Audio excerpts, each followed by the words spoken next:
নিজাম ভীষণ ভয় পেয়ে যায়। তার লালবানুকে ভালো লাগতো, তার কাছে যেতে চাইতো, তাই সুযোগ পেয়ে হাতছাড়া করেনি।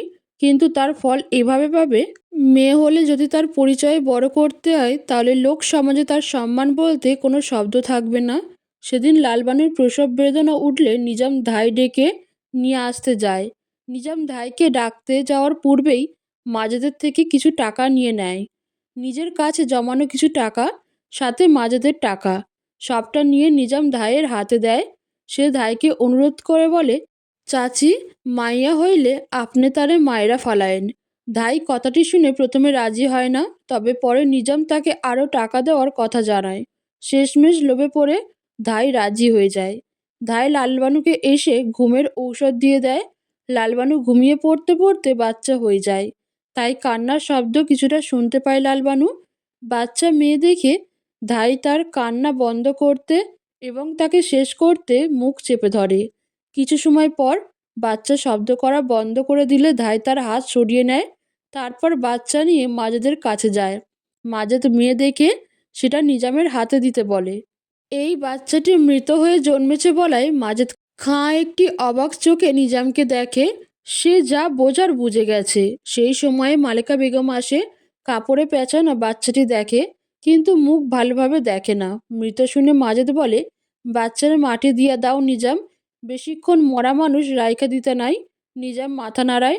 সে বাচ্চাকে নিয়ে যায় কবরস্থানে, মাটি চাপা দেয়। লালবানু বাচ্চা হারিয়ে পাগল প্রায় হয়ে যায়।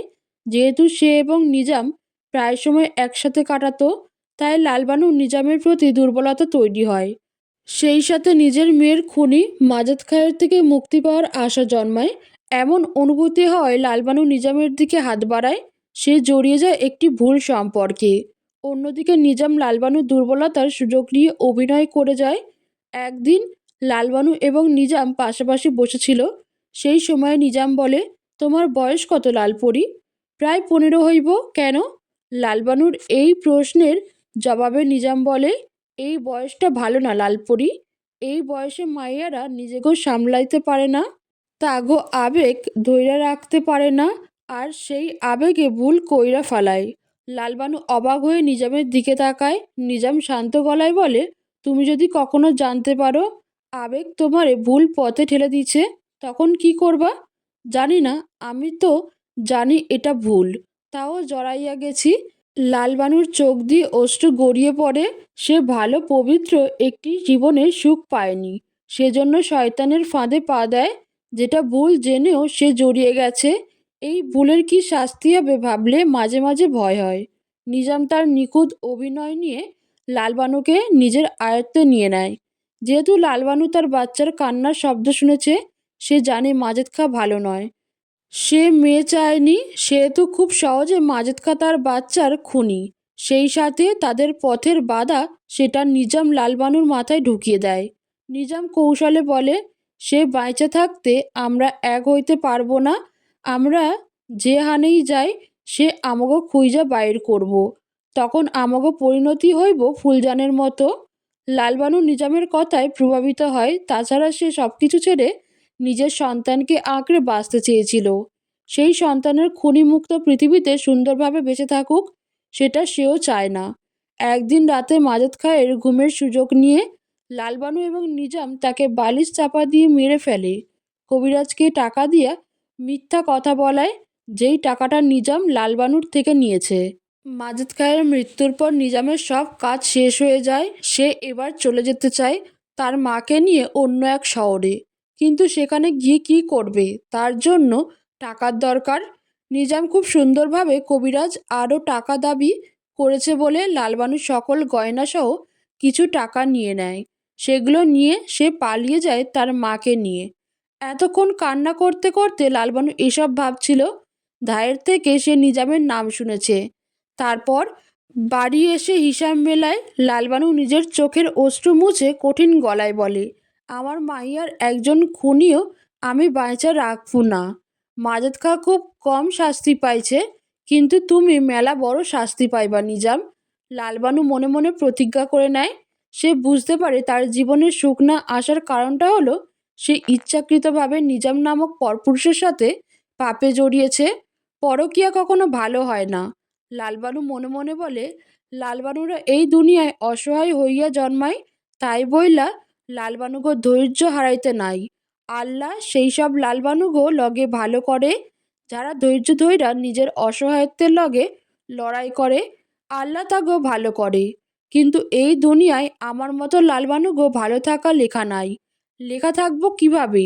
আমরা যে অল্পের ধৈর্য হারাইয়া পাপ যায় না ও পাপ করি, তারপর শয়তানরে দোষ দেই। আরে শয়তানরে কাজ তো মানুষগো অসহায়ত্বের সুযোগ নিয়ে তাগো পাপের পথে ডাকা। আমাগো কাজ হইল সাড়া না দেওয়া, কিন্তু আমরা সাড়া দেই এই সমাজে, তাই আমাগো মতো লালবানুগো লগে ভালো কিছু হয় না। লালবানু নিজের অপরাধ বোধে শেষ হয়ে যায়। না, মাজেদ খায়ের খুনি নিয়ে তার অপরাধ বোধ নেই। এতদিন ছিল অপরাধ বোধ, কারণ মৃত্যুর আগে মাজেদ খা লালবানুরে বলেছিল সে ফুলজানকে মারেনি, তাই তার মনে দ্বিধা তৈরি হয়েছিল। কিন্তু মাজেদ খা যা করছে তার চেয়ে জঘন্য কাজ এই দুনিয়ায় আছে।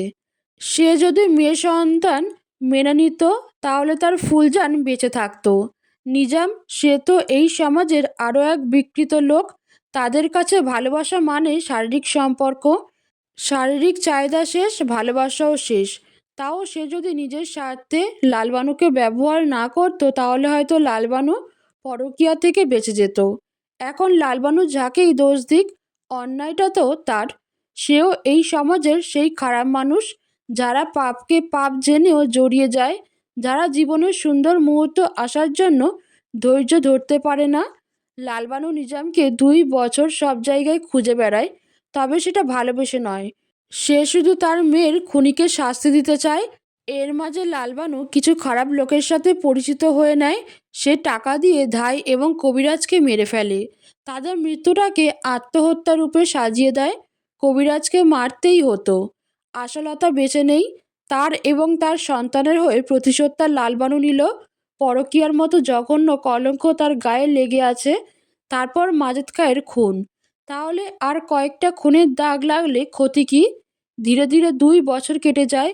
এর মাঝে লালবানু সুলতানদের বাড়ি গিয়েছিল।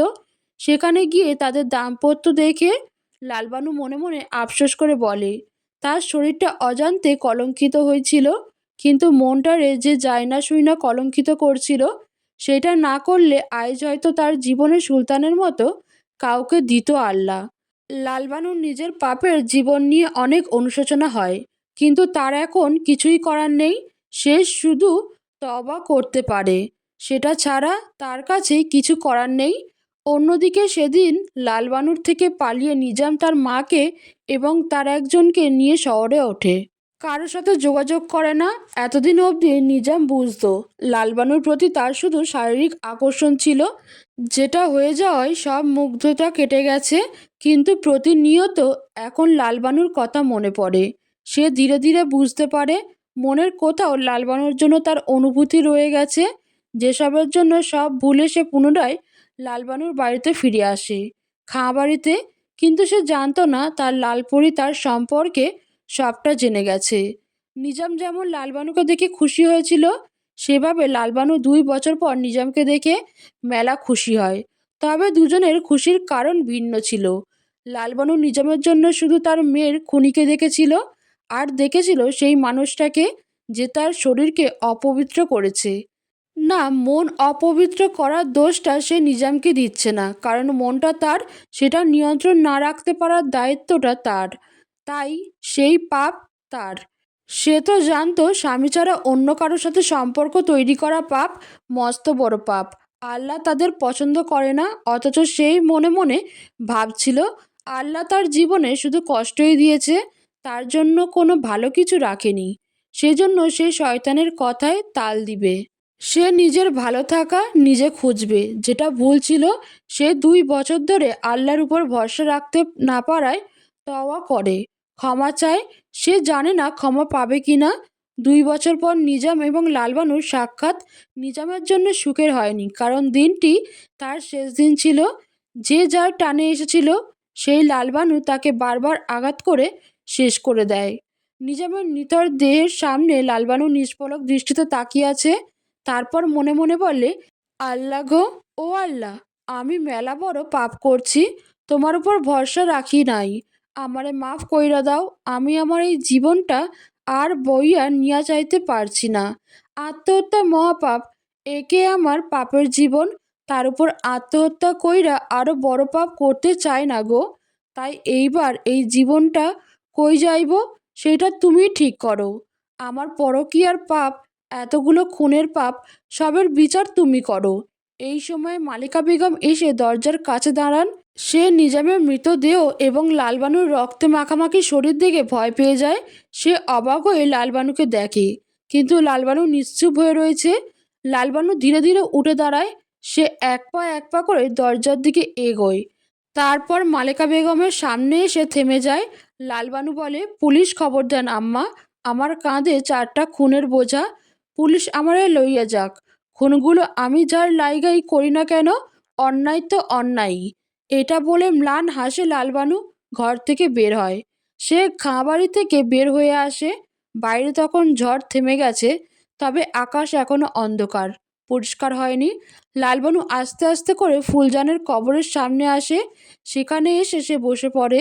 ফুলজানের কবর জড়িয়ে ধরে শুয়ে পড়ে লালবানু। সে বলে, আম্মা, এই সমাজের ভয়ে মাজেদ খা তোমারে এই দুনিয়ায় নিয়ে আসছিল। সেই সমাজের ভয়ে নিজাম তোমারে শেষ কইরা দিল।